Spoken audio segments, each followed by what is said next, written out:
अब हम पढ़ेंगे कक्षा 7वीं विषय हिंदी के पाठ 8 उत्साह। पाठ 7 हमको करना नहीं है क्योंकि हमारा जो कोर्स है वो 30% कम कर दिया गया है, इसलिए हम पढ़ेंगे पाठ 8 उत्साह। इसके जो लेखक है वो है भवानी प्रसाद मिश्र जी है। इस पाठ में हमको क्या है, विषम परिस्थितियों में भी आगे बढ़ने की इसमें क्या प्रेरणा दी गई है।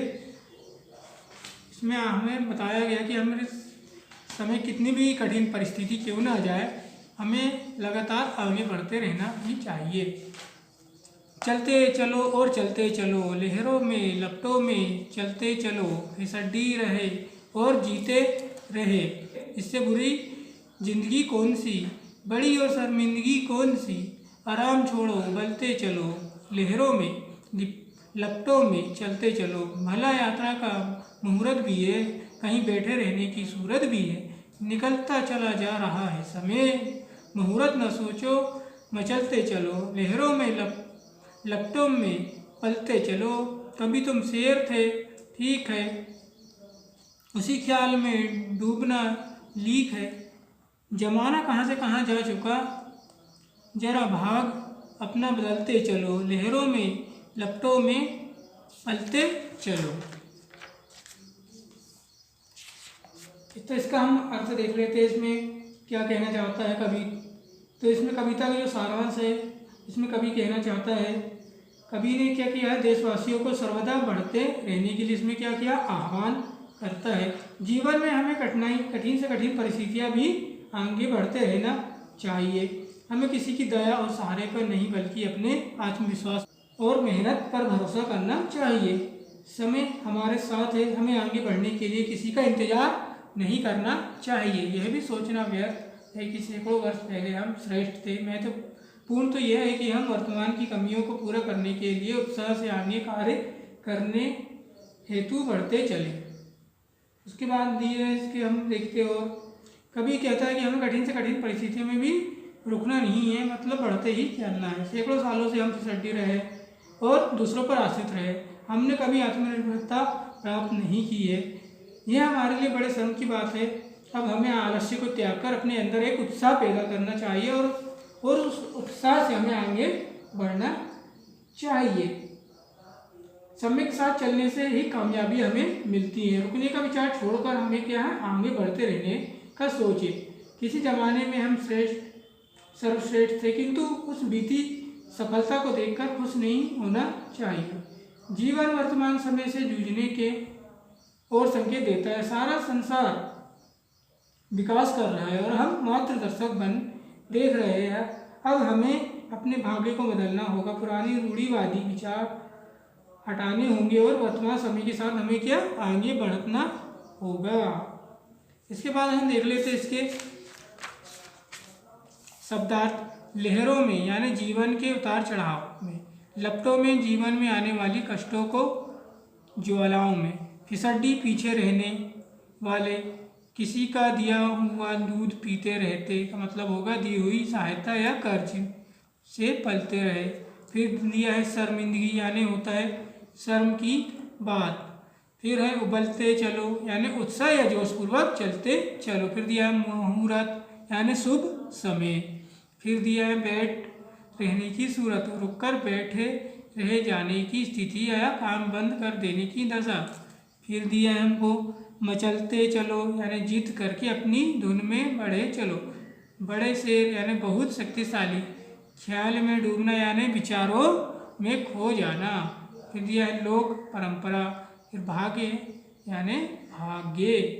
अब हम देखेंगे वस्तुनिष्ठ प्रश्न में प्रश्न नंबर 1 का सही जोड़ी बनाइए। तो सबसे दिया है बुरी, बुरी क्या हो जाएगा हमारी जिंदगी।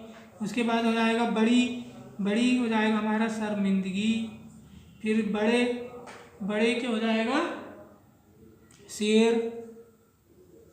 और यात्रा का हो जाएगा मुहूर्त। फिर दिया है खा नंबर में दिए गए शब्दों में से उपयुक्त शब्द चुनकर रिक्त स्थानों की पूर्ति कीजिए।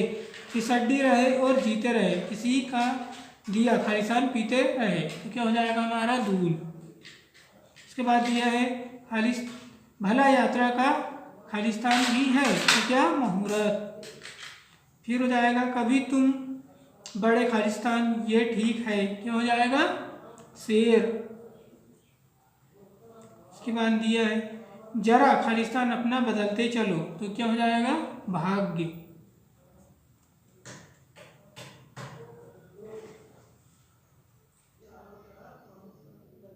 अब हम देखेंगे पद्यांश दिया हमको एक ही पद्यांश करना है। अच्छा देखेंगे, सबसे पहला पद्यांश हमको दिया है चलते चलो चलते, फिर डेढ़ दे करके सबसे अंतिम वाली पंक्ति लिखी है हमने लपटों में पलते चलो।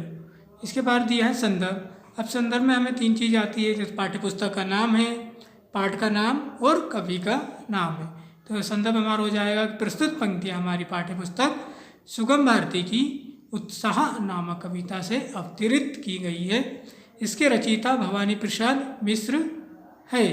फिर प्रसंग देखेंगे, इन पंक्तियों में कवि ने शर्मिंदगी की जिंदगी छोड़कर जीवन में उत्साह के साथ आगे बढ़ने को कहा है। फिर दिया है व्याख्या। कवि कहता है कि हमें कठिन से कठिन परिस्थितियों में भी आगे बढ़ते रहना चाहिए। सैकड़ों सालों में हम फिसड्डी बने रहे और दूसरों पर आश्रित रहे, हमने कभी आत्मनिर्भरता प्राप्त नहीं की। ये हमारे लिए बड़े शर्म की बात है। अब हमें आलस्य को त्याग कर अपने अंदर एक उत्साह पैदा करना चाहिए और उस उत्साह में हमें बढ़ते चले जाए। अब हम देखेंगे अति लघुत्तरी प्रश्न। सबसे पहला हमको दिया है उत्साह कविता में फिसड्डी रहने का क्या अर्थ है? तो हमारा उत्तर होगा उत्साह कविता में फिसड्डी रहने का आशय में हर कार्य में पीछे रहने से है।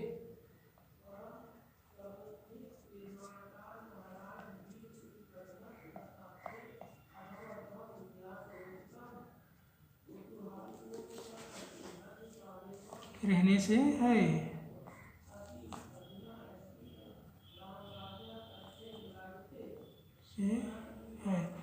ये हमारा आंसर हो जाएगा। फिर दिया है ख नंबर का, कवि के अनुसार उत्साह की आवश्यकता क्यों है? तो हमारा हो जाएगा कवि के अनुसार जीवन में आगे बढ़ने के लिए। उत्तर होगा हमारा यहाँ, तो लिखेंगे जीवन में आगे बढ़ने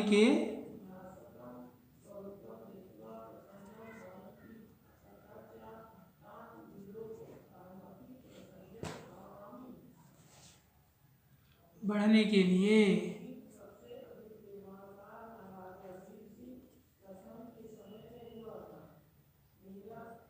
ये हमारा आंसर हो जाएगा। ग नंबर का हमको करना नहीं है, ग नंबर वाला भी हमको करना नहीं है, हम करेंगे सीधे ड नंबर का।